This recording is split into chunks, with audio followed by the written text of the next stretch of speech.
बिस्मिल्लाहिर्रहमानिर्रहीम। अस्सलाम वालेकुम। आसान कुकिंग में आज मैं आपको बीफ यखनी पुलाव बनाने की रेसिपी देने जा रही हूँ। ये बड़ी ही आसान और मज़ेदार रेसिपी है। इसके लिए मैंने 1 किलो गोश्त लिया है। इसमें मैं 3 पीस चर्बी के और कुछ हड्डियाँ डाल रही हूँ। ये तमाम चीज़ें पूरी 1 किलोग्राम हैं। चर्बी के पीस पुलाव को बहुत ज़ायकेदार बना देते हैं, इसलिए पुलाव में इसको मैं इस्तेमाल कर रही हूँ। और ये 1 किलोग्राम चावल हैं जिनको मैंने आधा घंटा पहले भिगो कर रख दिया है।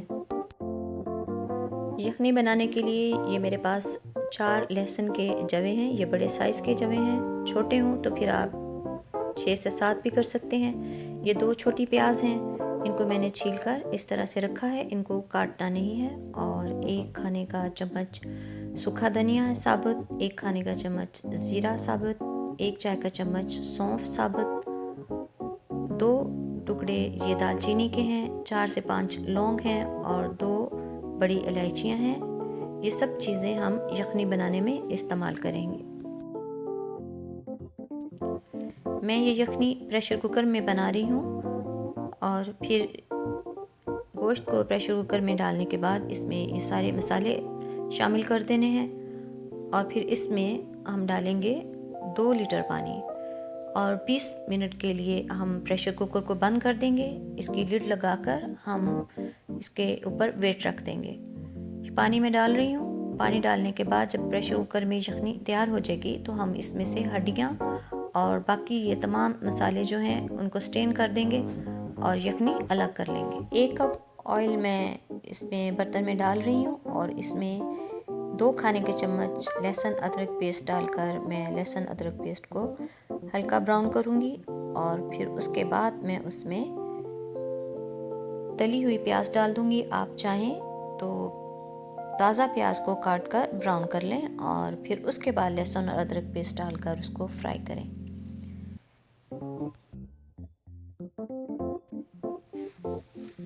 ये देखिए मैं प्याज डाल रही हूँ। अब इन दोनों चीज़ों को बस थोड़ा सा ही हम मिक्स करेंगे क्योंकि ये दोनों चीज़ें पहले से ब्राउन हो चुकी हुई हैं।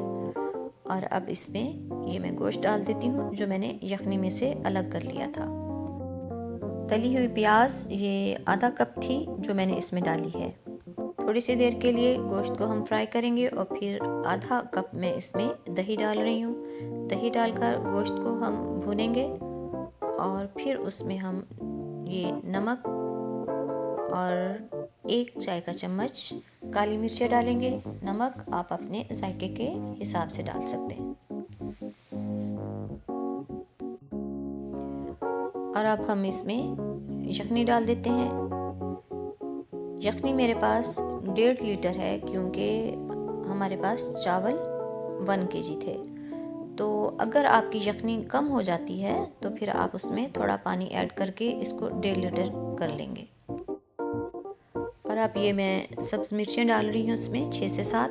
इनको मैंने दरमियान में से कट कर लिया है और इनको मैं यखनी में डाल रही हूँ।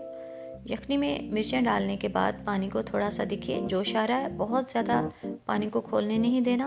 और अब इसमें हम ये चावल डाल देते हैं। अगर हम बहुत ज़्यादा खोलते हुए पानी में या यखनी में चावल डालते हैं तो चावल फ़ौरन डालते साथ ही जुड़ना शुरू हो जाते हैं। अब ये देखिए मैंने चावलों को यखनी के साथ मिक्स कर दिया है, इनको जोश आना शुरू हो गया है। तो अब मैं इसके ऊपर ढक्कन लगा रही हूँ। 5 मिनट के बाद ये मैंने ढक्कन उठाकर देखा है, पानी काफ़ी हद तक खुश्क हो चुका है। जब पानी मुकम्मल तौर पर खुश्क हो जाए तो फिर हम इनको स्टीम पर रख देंगे चावलों को। और ये देखिए मैं इसके ऊपर दम के लिए स्टीम के लिए ढक्कन लगा रही हूँ। इसको हम 5 मिनट के लिए दम पे रखा था। अब ये मैं 5 मिनट के बाद ढक्कन उठाकर देख रही हूँ, हमारे चावल बिल्कुल तैयार हो चुके हुए हैं। और अब हम इन्हें डिश आउट कर लेते हैं। अगर आपको मेरी रेसिपीज़ पसंद आती हैं तो आप मेरे चैनल को सब्सक्राइब कीजिए, लाइक कीजिए और बेल बटन को ज़रूर प्रेस कीजिए ताकि मेरी तमाम रेसिपीज़ आप तक पहुंचती रहें। ये हमारा झटपट बीफ पुलाव रेडी हो चुका है। आप इसे मटन के साथ भी इसी रेसिपी के साथ बना सकते हैं।